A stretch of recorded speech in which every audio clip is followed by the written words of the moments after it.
Bugün sən keçmişi buraxmağa, özünü günahlandırmaqdan imtina eləməyə, bağışlamağa və yoluna davam eləməyə başlayırsan. İlk 3 günü məşqlərini elədin. Necə keçdi? Sən hiss edirsən ki, artıq köhnə inciklikləri buraxmağı və özünlə daha sevgi dolu danışmağı öyrənirsən. Səninlə qürur duyuram, çünki sən özünü sevməyə başlamısan və hər gün bu məşqləri eləyərək beynində dönə-dönə təkrarlanan köhnə düşüncələri dəyişməyə çalışırsan. Biz doğulandan bu yana eşitdiyimiz, dediyimiz, yaşadığımız hər şey sanki bədənimizin içinə, onurğamızda, qarın boşluğumuzda, ürəyimizin altında bir fayl kimi yığılıb və yadda qalır. İndi təsəvvür elə ki, sanki içimizdə balaca işçilər var və onlar bütün düşüncələrimizi kağıza yazıb uyğun yerlərə yerləşdiriblər. Çoxumuzun içində belə fayllar var. Mən yetərli deyiləm, bu mənlik deyil, mən həmişə səhv eləyirəm. Bugün isə biz bu içimizdəki balaca işçiləri təəccübləndirəcəyik. Biz güzgü ilə işləyərək içimizi yeni, sevgi dolu sözlərlə dolduracaq. Mən artıq buraxmaq istəyirəm. Özümü günahkar saymağı dayandırıram. Bağışlamağa hazıram. O balaca işçilər deyəcək ki, bu nədir belə? Hara qoyaq bunu? Biz belə sözlər heç vaxt eşitməmişik. Kaş ki hər gün keçmişi buraxmağın və həyatımıza harmoniya yaratmağın yeni bir yolunu öyrənsəydik, nə gözəl olardı. Əzizim mənim, sən artıq hər gün güzgü qarşısında işləməyə başlamısan. Hər gün keçmişin bir qatını, bir blokunu təmizləyirsən. Güzgüyə baxaraq hər dəfə müsbət bir cümlə deyəndə içindəki o köhnə təbəqə silinir. İndi bu suallara cavab ver. Sənin xoşbəxt olub və həyatını dolu-dolu yaşamağına mane olan o keçmişdəki hansı hadisədir? Sənin özünü və keçmişini bağışlamağına nə mane olur? İçindəki hansı bloklar hələ də səni saxlayır? Məncə çoxumuz bəzən heç bilmirik ki, içimizdə nə var. Sadəcə buraxmaq istəyirəm deyirik, amma nəyi buraxmaq istədiyimizi dəqiq bilmirik. Həyatında hər şey sənin kim olduğunu göstərir. Həyatında baş verən hər şey, münasibətlər, hadisələr, imkanlar, çətinliklər sənin içindəki düşüncələrin, hisslərin və inancların yansımasıdır. Yəni sənin daxilində nə varsa, həyatda sənə onu göstərir. Həyat bir güzgü kimidir. Sən nə hiss eləyirsənsə, nə düşünürsənsə, onu da ətrafında görürsən. Həyatında baş verənlərə baxıb hansı düşüncə və inancda olduğunu görə bilərsən. Əgər ətrafındakı insanlara diqqətlə baxsan görəcəksən ki, onlar sənin özün haqqında danışdığın inancı əks elətdirir. Yəni sən özün haqqında nə düşünürsənsə, ətrafdakı insanlar onu sənə göstərirlər. Əgər başqaları səni daim tənqid edirsə, deməli sən də özünü içdən tənqid edirsən, özünə qarşı sərtsən, içində uşaq kimi balaca həssas hissənə bir valideyn kimi daim o hissəni danlayırsan. Ona görə də insanlar da səninlə belə davranır. Əgər bir şey səni narahat edirsə, məsələn, münasibət, iş və ya hər hansısa hadisə, başqasını günahlandırmaq əvəzinə özündən soruş. Mənim hansı düşüncəm, davranışım, hansı hissim bunu yaradıb? Yəni məsuliyyəti götürüb özünü araşdır. İçimdə hansı hissdir ki, mən buna layiqəm? Bu inancı necə dəyişə bilərəm? Özümü və keçmişimi necə bağışlaya bilərəm? Bütün bunları buraxıb irəli getməyi necə öyrənə bilərəm? Gəl indi birlikdə deyək. Köhnə məhdudiyyətlərimi və inanclarımı buraxıram. Mən onları buraxıram. Mən huzur, rahatlıq içindəyəm. 4-cü günün güzgü ilə çalışması. Hər hansısa bir güzgünün qarşısında dayan, dərindən nəfəs al, sonra nəfəsini verərkən bədənindəki bütün gərginliyi burax. İndi alnına bax və təsəvvür elə ki, orada bir düymə var. Və sən indi o düyməyə basırsan və beynindəki bütün pis fikirlər, mənfi düşüncələr, köhnə inanclar hamısı silinir, yox olur, səndən çıxır. Barmağınla alnındakı düyməyə basaraq beyninin içinin tərtəmiz olduğuna əmin ol. Elə təmizlə ki, orada köhnə pis heç nə qalmasın. İndi öz düşüncələrinə dərindən diqqətlə bax və de. Gəl indi yeni, gözəl düşüncələr və təsdiqlər deyək və bu cümlələri səsli təkrar elə. Mən buraxmaq istəyirəm. Mən buraxıram. Mən azad eləyirəm. Bədənimdəki bütün gərginliyi buraxıram. Bütün qorxularımı buraxıram. İçimdəki bütün qəzəbi buraxıram. Özümü günahkar hiss elədiyim hər şeyi buraxıram. Bütün kədərlərimi buraxıram. Köhnə məhdudiyyətlərimi və inanclarımı buraxıram.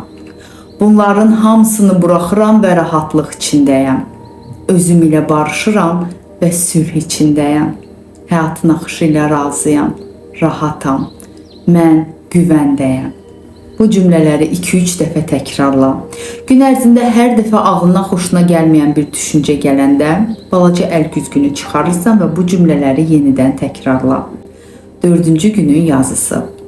Məncə həyatımızdakı əksər problemlərin səbəbi 4 böyük hissdir. Tənqid, qorxu, günahkarlıq və qəzəb. Nəyi buraxmağa hazıram? Dəftərində 4 sütun çək və hər sütunu bu hisslərdən birinə ayır. Düşün, bu hisslər sənin həyatında necə və nə zaman ortaya çıxır? Hər sütunda bu hiss ilə bağlı öz düşüncələrini və hisslərini yaz. Keçmiş incikliklər, günah hissi, ağrılar, qorxular, qısqanclıqlar, xəyanətlər, itkilər, ağlına nə gəlirsə, içindən nə çıxırsa hamısını yaz. Özünə icazə ver. Yazdıqdan sonra səsli de. Mən bunları buraxmağa hazıram. Sonra o kağızı yandıra və ya cırıb ata bilərsən. Əsas odur ki, enerjini fiziki olaraq da təmizləyəsən. Sən bu anda bağışlamağa doğru böyük bir addım atmısan. Bunu bilmək çox önəmlidir. Biz kimisə bağışlamağa layiq olsun deyə bağışlamırıq. Öz azadlığımız üçün bağışlayırıq. Bağışlamaq özünü azad eləməkdir, yüngülləşməkdir, irəliləməkdir. Köhnə inciklikləri düşündükcə özümüzə ağrı acı veririk. İnsanlar sadəcə nəyi necə başa düşürlərsə onu o cür eləyirlər. Əllərindən gələnin ən yaxşısını eləməyə çalışırlar. Onların pis davranışlarına haqq qazandırmaq lazım deyil. Sadəcə başa düş ki, bu onların səviyyəsidir, sənin deyil. Hər birimiz inkişaf edirik, hər birimiz öyrənirik. İndi ən çox yazdığın 2 hissəni seç və onların hər biri üçün 10 yeni pozitiv təsdiq, yəni afirmasiya yaz. Məsələn, əgər qəzəb mövzusunda yazmısansa, belə afirmasiyalar yaza bilərsən. Mən artıq içimdəki ziyanlı duyğuları və qəzəbi buraxmaq istəyirəm. Nə qədər çox qəzəbi buraxsam, o qədər çox sevgi hiss edə bilərəm. Həyatımızdakı hər şey bizim kim olduğumuzun bir güzgüsüdür. Həyatında səni başqalarından daha çox həvəsləndirən, həyata keçməyə ruhlandıran insanları düşün indi. Onların hansı xüsusiyyətləri səni daha çox narahat edir? Xoşuna gəlməyən, səni sıxan hansı xüsusiyyətləri var? Bu xüsusiyyətləri yaz. 3-cü bənddə yazdığım bu xüsusiyyətləri bir daha bax. Bu xüsusiyyətlər sənin özün haqqında düşündüyün hansı inancı göstərir? Özünə sual ver. Bu məndə hansı gizli inancı göstərir? Məsələn, kiminsə təkəbbürü səni əsəbləşdirirsə, bəlkə də sən özünü dəyərsiz hiss edirsən və bu sənə toxunur. Yəni, başqasında gördüyün xüsusiyyətlər əslində sənin içində olan inan və hisslərlə əlaqəlidir. Onları yaz. Bugünkü tapşırıq zamanı özün haqqında nə kəşf elədiyini də qısa şəkildə yaza bilərsən. Özünü sevməyin ən gözəl yolu keçmişdəki mənfi düşüncələrdən azad olub, bugünlə yaşamağı öyrənməkdir. 4-cü günün sevgi sözü. Mən artıq buraxa bilirəm. Biz bəzi vərdişləri və davranışları ona görə saxlayırıq ki, onlar bizə bir şəkildə xidmət edir. İnanmaq çətin olsa da biz bəzən valideynlərimizi cəzalandırmaq üçün xəstəlikləri özümüzə yaradırıq. Bəzən biz şuuraltı şəkildə xəstələnirik və bunun fərqində olmadan özümüzə zərər veririk. Bu içimizdə valideynlərimizə qarşı olan incikliklər, qəzəb və ya cəzalandırmaq istəyindən qaynaqlanır. Məsələn, uşaq vaxtı valideynlərdən sevgi görməyən uşaq, bax indi mən özümü pis vəziyyətə salacağam, gör sən məni nə günə qoydun deyəcəm mesajı ilə valideynini cəzalandıra bilər. Bu bədənə təsir edir və xəstəliklərə çevrilə bilir. Çox vaxt bunu heç fərqinə varmadan şuursuz şəkildə eləyirik. Əslində əksər hallarda bu belə olur. Amma öz içimizə baxmağa başladıqda bəlli davranış nümunələrini görməyə başlayırıq. Bəzən həyatımızda xoşumuza gəlməyən vəziyyətlər yaranır və biz elə bilirik ki, bu kənardan gəlir. Amma əslində bunu özümüz yaradırıq. Sadəcə hansısa sahədə, məsələn, pul, münasibət, özünə sevgi, bu sahədə necə davranacağımızı, nə düşünəcəyimizi bilmirik. Əgər səndə də belə hallar varsa, özünə bu sualları ver. Mən özümü nəyə görə günahlandırıram? Kimə qarşı hirsliyəm? Kimə içimdə qəzəb daşıyıram? Mən nədən qaçmağa çalışıram? Məncə bu hal məni nədən qoruyur? Nə üçün bu halın içində qalıram? Əgər sən nə isə buraxmağa hazır deyilsənsə, demək ki, o hissin sənin üçün hələ də faydası var, səni qoruyur.